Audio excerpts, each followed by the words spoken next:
Welcome back to Barber Motorsports Park, where we are now ready for Royal Enfield Build, Train, Race. It's this road racing championship kicking off this weekend here at Barber Motorsports Park. We've already had race number 1 earlier today. That one was won by Michaela Moore. This is race number 2, and this one is set to be double the length. We have 6 laps left to unfold for these ladies. We'll go ahead and get to the starting grid and how they're going to line up once they complete this warm-up lap. As you see the riders coming around now, I think only 11 of them are out there on the grid. Lucy Blondell had taken her bike around for the sighting lap. They pushed it off to the side before this warm-up lap began. And Pearl Tree-Suen did not make the start of this race. Both of those women did have issues in that first round of competition earlier today. I'm Jamie Howe, joined in the broadcast booth by Roger Hayden. Yes, hello and welcome into the broadcast booth. This is Freddie Spencer, who is here. You've been coaching and training these women from start to race day number 1 here for Royal Enfield, and just the amount of lessons that these ladies have learned and been able to carry on to the grid with them today. How impressed are you? Well, they're obviously learning quite a bit each time that they get on the motorcycle. So they've worked on some things to improve for this race, and we'll see how it works out. See Michaela Moore, our pole sitter. She did win the first race earlier today by 8.8 seconds. So these other women have some ground to make up, but she did not have the best of starts earlier on. Let's see if she can improve that. That was something she's been working on. You see the light board there at the starting stand. Lights are on. It means revs are up, and it is time to go racing for round number 2 of the Royal Enfield Build, Train, Race. And you see that number 1 plate of Michaela Moore. Looks like she got a much better start. Emma Better's right behind her. But Michaela's going to lead the field to turn 1.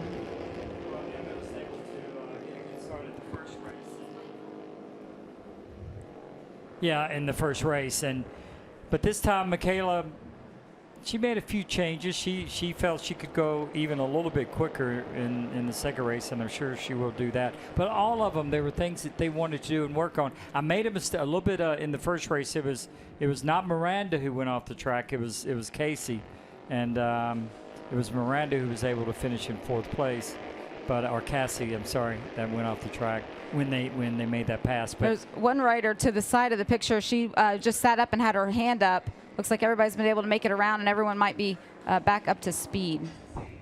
Well, one of the things Lucy, they tried to repair her bike, and there was still something that she needed to work on with that. Same thing with Pearl. There was some issues that she was working through that they were trying to get for the start of the race. So unfortunately, neither one of them were able to get started.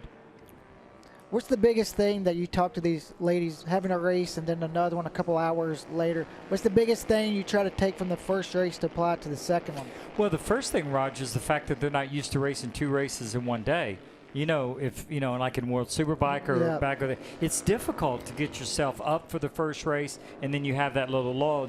So the main thing is remember, let's just think about it like we're starting all over again and getting back up to that focus. That's number 1. The second thing is okay, what do you want to improve on? And they all wanted to improve on their precision and just get a little bit better. You can see that Camille is faster and getting up to speed. Her confidence level is just improving. The same thing with even Emma, of course. There was things she felt good, but she knew there was some mistakes that she had made that she didn't want to make to lose sight of Michaela.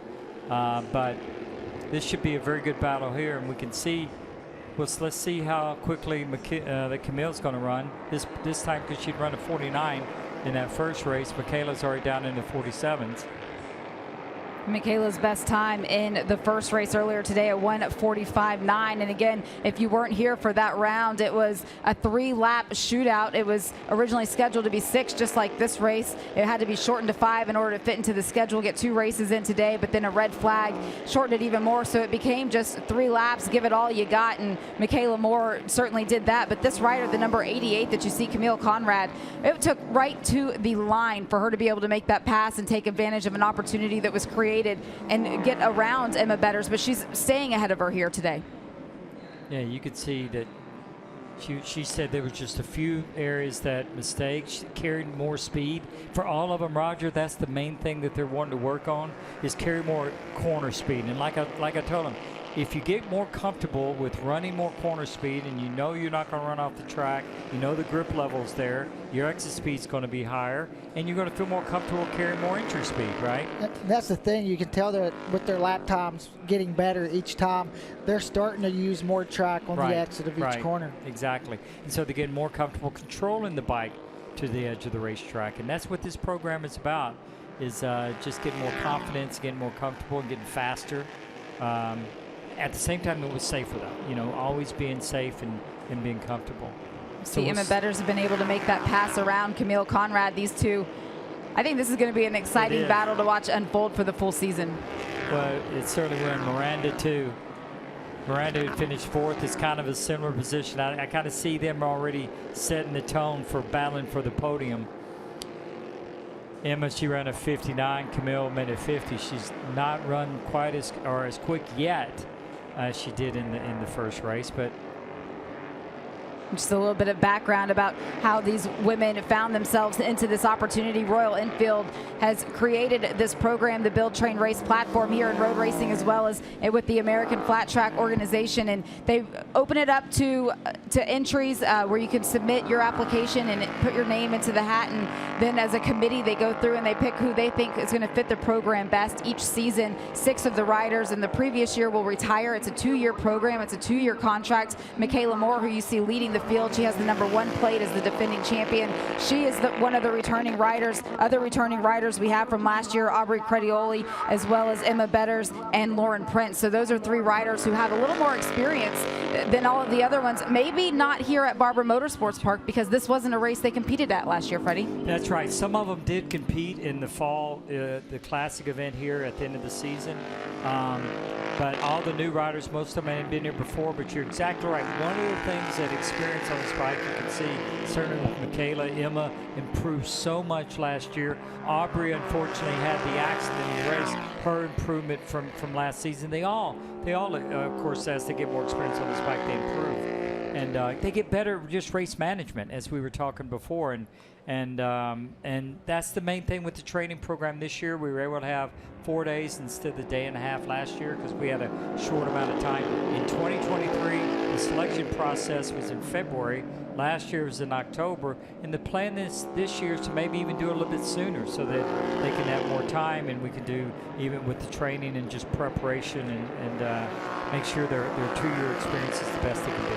That's a really good point that you make, because when this program started, nothing had ever been done that was like it. There was no format to follow and how you get the riders actually to the racetrack and what the championship even looks like. And each and every year, this program has not only continued, but it's developed. And there are areas where improvements have been made, and it comes down to even just getting them on the bike longer before they hit their first race weekend. Absolutely, Jamie. That was the thing that when I got involved last year that I wanted to do. Certainly the training part, but overall, as contractor with Royal Enfield, the entire project, for example, before the riders would get sent their bike because it is theirs, and then they would have a parts and limited budget, kind of left on their own to kind of do things. Well, we brought it in-house like a real racing program would be. We have a workshop in Dallas, and so the first thing, that's the build process. So that's the first thing that when everyone gets together, they have their kit they're going to have and working on the bike. And you see Camille Conrad there taking an opportunity to get around Emma Betters. It looked like she made that pass stick. We have 3 laps to go in this race, and Camille Conrad finds herself up 1 further step on the podium, but Emma Betters is not going to let it settle out just like that. She knows that there is still plenty of time to be able to make up some more ground. Oh, and look at that. She really had a good line through there. You can see Camille tightened up that line through 16 a little bit tight. The last 17? 17. Yeah, 17. Anyway, sorry about that, 17. And that allowed Emma to carry more momentum, which they work on to get around on the outside. You can see they've been watching the other races. We've seen the main passes. A lot of them happen through that 16 to 17 this weekend. And Michaela Moore, her last lap was her best lap of the weekend. So like you said, wants to go out. First race was a 45.9 and already a second quicker this one. Well, you can see it. Emma and also Camille, they're going to be really pleased with that. They're both a second quicker than they ran in the first race. Same thing with Miranda. And that's where that gap is. Emma right now, Camille, Miranda certainly are the ones looking. They're going to be battling for the podium. So in the beginning of the season. 2 laps to go here for these competitors. Michaela Moore out of the shot right now. She has a almost 17-second lead over the rest of the field. And so we watch all of the racers make their way around. We're going to look for our 5th place rider. She's got her hands up. See who that is. See who the I think that's the 97 of Creer. Is it? No. 25. That is the 25. That's Kira Kniebel. She had her hand up. Let's see if she had a problem with the bike. It sounds like it's not. That's unfortunate. But even think about a moment like that. You're in a race condition and just the procedure. What do you do when you have a problem out on the racetrack? Without the classroom experience, they wouldn't know. Well, actually, and that's what we talk about. Exactly. We talk about if you have an issue, get your hand up, get off the racing line. That's something I talk about at the World Championship level. You know, guys, make sure get your hand up, get off the make sure look around, get out of all the riders, get out of the riders' way, and she did that perfectly. We are on the final lap of this race. You see Emma Betters, they're coming across to take the white flag as they will start their final lap. But Michaela Moore is 21 seconds up the racetrack right now on her lap with nothing ahead of her, nothing to worry about behind her. But this battle is nowhere near over as Miranda Kane has made a pass around Camille Conrad to find herself in line for podium contention. Yeah, that was great. You can see that Emma and Camille all Miranda doing about the same time, but Miranda's picked it up. She's almost down to minute 47. So she's getting stronger as the race goes on. She ran a little wide there. You could tell all of them went a little bit wide there. Yes. Seeing that white flag, getting in a little bit deeper, and that's a great experience. Talking about them learning something they'll have to learn. Absolutely. And the thing is, for them, for all of them, they've been working so hard, and you can see that Miranda ran a little bit wide there. They're getting a little bit tired. And this race is 3 laps longer than what they ran earlier today. So these lessons in the final stages, they're going to carry these with them on to the next race weekend that will happen at Road America. As you now see Michaela Moore, that #1 plate in defense of her championship, coming around, closing out this last lap of the race. She won all 7 races that occurred in the 2023 season. And as she crosses the stripe to take the checkered flag, she will take home race win #2 to kick off 2024 in her final season here in the Royal Enfield Build Train race. As we watch our podium line up here, we've got number 42 of Emma Betters, who still finds herself there for that 2nd spot. But right behind her, it's going to come down to the line again. It's Camille Conrad and Miranda Kane. And it will be Camille Conrad who will finish in 3rd. That's a great run, obviously by Michaela. So consistent every single lap except the first, you know, but this every single lap down in the minute 44 is really impressive with that. She's just so consistent and quick. Emma, though, that was a really great route for her. You can see even Camille ran the quickest lap she did of the race on the last lap of 47.8. Great run for her, but Emma did a great job in 2nd. Yes, there are a lot of great lessons that these women are going to be able to carry with them. They only have a couple of weeks that they have to think about it and be able to improve before Road America. We'll hear from our top 3 when we come back right after this.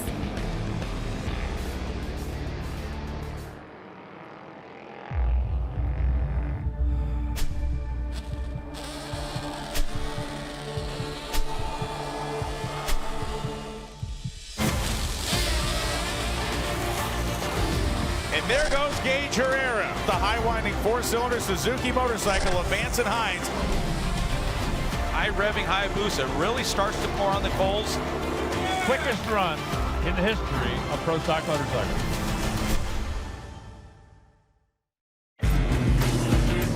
Over 1 million motorcyclists trust RevZilla for their online shopping experience. Because we have thousands of top brands, so you never have to look anywhere else. Gear tested by expert riders who can help you find the perfect product for every kind of ride. RevZilla is the best shopping experience for the motorcycle enthusiast. And new customers get 10% off their first purchase. Visit RevZilla.com.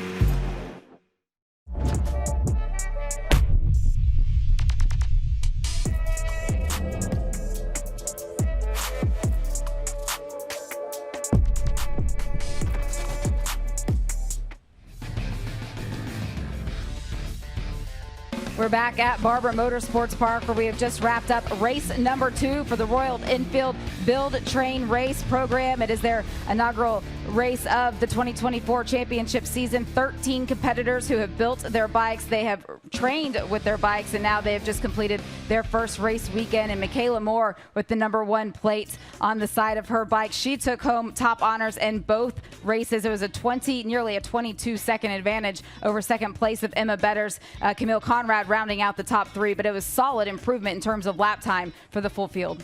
Yeah, they did a great job with that. And again, what I was saying a while ago, with the warm-up this morning, running both races today because of the rain yesterday, just such a great job of hanging in there and pushing and mentally, staying with it and stuff, because it's tired running 2 races in one day. Not even not physically, just mentally, the focus. And unfortunately, we had a couple of competitors that were not able to make it out there for race number 2, but they certainly learned some valuable lessons here this weekend. Big thumbs up there for Michaela Moore. I love the leathers. They match the bike. They match her hairs. They even match her fingernails. She's got a full marketing plan there with that #1 plate on the side of the bike. Great job for Camille hanging in there, and that great battle with them, and that's going to be exciting. You can see how much they enjoyed it. Really good rides. Round of congratulations for everyone, and that's one of the great things about this program are all of the riders, even though they're competing against one another, they're all under the same awning, and they go back together, they debrief together, they train together, they learn together, and in most cases they even travel together, so they get a lot of time to really build up relationships and help one another out. Let's go ahead and get down to the celebrations. Michael Hill has found these ladies. Michael? Yeah, thank you, Jamie, down here with the double winner. And as you said, she won every race last year, and she started in the same form this year, undefeated in BTR, Michaela. Big smiles, and you must be happy with that one. A winning margin of more than 20 seconds at the end. Pretty commanding win. Yeah, the bike actually felt better this session. I had a goal in mind that I wanted to shoot for 144. So to be able to do that, I was super happy. Got to give it up to the Dunlop Q5 tires. They performed well out there. The K-Tech suspension did awesome. Super happy to be up here, and I'm looking forward to MotoAmerica. Thank you, Michaela. Let's move on then to, come on, let's keep the applause going. Another podium for Emma Betters in second place, and an equally as big a smile as we saw earlier on today. Slightly longer race. How was that one for you? Yeah, it felt great. Dunlop tires felt awesome on track. Super fierce competition. All of my teammates are getting better every round, so fantastic race. Absolutely great to see the smile from Emma, and I'm sure we're going to see an equally big smile from Camille Conrad, also getting a double podium, and looks like you had to work for that one. I can see the sweat on your brow. You certainly put everything into that. That was great racing to watch. Congratulations, a double podium here for you at Barber. Yeah, thank you so much. They were really making me work for it. Miranda came by me on one of the laps, so I just tried to buckle down, and it was awesome battling with Emma. And I just want to say a big thank you to the Royal Enfield and BTR, and thank you guys so much for the opportunity to be here. Yeah, it's great to see you out there, Jamie. And as we saw earlier, 3 very happy ladies, and rightly so. What a great series this is. It really is. I love what Michaela was able to do there. She gave us a little bit of an insight. She had a goal. She set a goal for herself of a 144. Freddie Spencer, you've seen these goals now being achieved. The role that you've been able to play in that, how rewarding is it? Oh, well, it's priceless. It's for me, being in a sport as I've really been for, 57 years. Yeah, I started at 4 years old, and then 29 years of racing. And for me, that's, coming back to this and being able to be involved and help in any way I can is priceless. And I'm just proud for them. That's the main thing. So I'm looking forward to them being, racing in 2 weeks at MotoAmerica, and they'll continue improving as the year goes on. Yeah, you see those points, 50 points for Michaela Moore. It was a perfect weekend. Take a look at the highlights here from race number 2. Michaela got a much better start this time around. Well, like she said, she was putting her head down, and she was working on, I know she had a goal, and that's where she's at with this, which is great, and being able to accomplish it. But the battle between Camille, Emma, and Miranda was really good, and they're going to, you can see they were improving every single lap and making passes and getting comfortable racing with each other. She didn't put a wheel wrong, and Michaela Moore was able to just ride a flawless race today and just continue chasing the dream that she told Roger and I on our preview show earlier this weekend, is that she really wants to be in this paddock full time, and she knows that this is a great opportunity to get there. taking home that checkered flag, waving to the fans, and that celebration will continue for the next couple of weeks. The next time we will see Royal Enfield Build Train race, all 13 of these ladies will be out at Road America. It will be the second round of competition for them, and that's a great racetrack to learn. Well, it is, and it's completely different. Last year we started at Road America, and it's such a high-speed circuit. I thought this year's schedule is perfect, starting here on a technical racetrack, and them getting kind of precise with that. And then when they get to a faster circuit, it's easier then to build on that than the other way around, I felt sometimes. So they're looking forward to that. Most of them, a lot of them hadn't been to Road America, and it's one of our iconic circuits. And for them, the dream to get to race on these racetracks is just part of what the reward is. I think one of the things, Roger, you actually said it earlier, that you can tell that the riders had gone out and they had been watching some of these other sessions because they were making moves that we've seen made earlier today in other races. And being a part of the race weekend and seeing all of the different classes, it has to help them with that learning curve. I think just being able to watch and soak it up, and you see going and asking other riders questions, I think that's huge. Not only ask their own teammates, but go and ask other riders that they know in the paddock and be able to watch and learn and ask. It's just whenever you're due to something, you can't ask too many questions. And, you know, you always hear people say, this might be a dumb question. There's not a question that's dumb when you ask and trying to get better, whatever it might be. So there's a lot of questions. We all had them when we started racing, and you can see they're out there trying to figure it out. They are. Freddie, we know that you're a very busy man and you've put a lot of effort and a lot of heart into this Royal Enfield program. Unfortunately, it's the only time we're going to see you out here this season. But we really appreciate you coming up here and giving us some insight. Oh, it's my pleasure, Jamie. It's always great seeing you, Raj. And I'm just so excited for the program. And I want to tell you, everyone here at MotoAmerica and seeing how this has grown is really great. And we're all racers and we all want everything to work well. And so I look forward to the next time. And we'll see you soon. Yeah, you'll be watching along. Thank you very much. You see all of the fans that are out here at Barber Motorsports Park, and part of each and every race weekend that MotoAmerica puts on is the Fan Fest. This weekend, it occurred out over in the Fan Village here at Barber Motorsports Park. And Roger, we see different things at each of the different racetracks that we go to, but it's always a show. It's always a show, and these guys on the trials bikes, I mean, it's incredible what they can do and the show they put on. And there's something for all ages as well coming to these races, and there's so much to do and get to see other brands. A lot of dealers bring, like Suzuki brings a lot of bikes there. You get to go check out all the brands and meet all the riders. The kids always love going over because, you know, every time I get a chance to sneak away and watch, you see all the kids standing by and their mouths are just gaped open. They can't even believe what's possible on two wheels. And that's the thing, too, just getting to see other bikes and watch, you know, trials. It's a totally different kind of racing than we see, that you usually see. And it's really, the balance that they have is incredible. And, you know, I wish I could go over there and watch them perform because I love watching them. The way they balance is pretty crazy.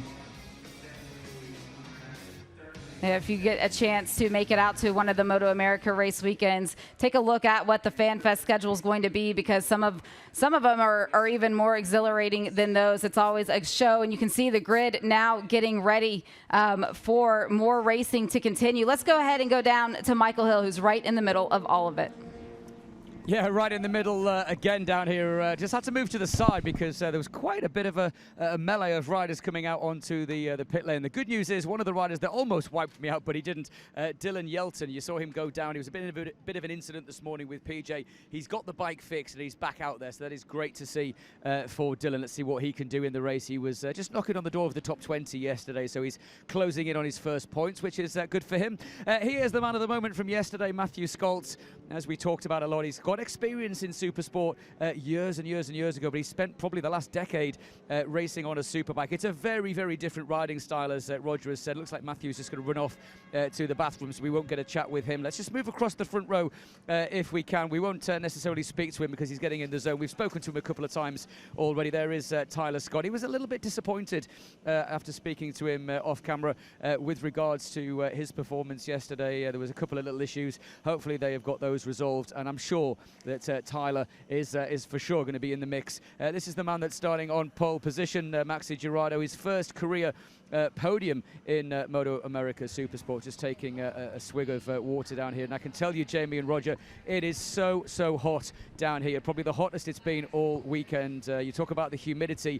Yeah, sure, the humidity is dropping, but the temperature is absolutely rising. That's the front row of the grid. It is absolutely scorching, and I'm sure not just the weather that is going to be scorching, the action on track in a couple of minutes when the lights go out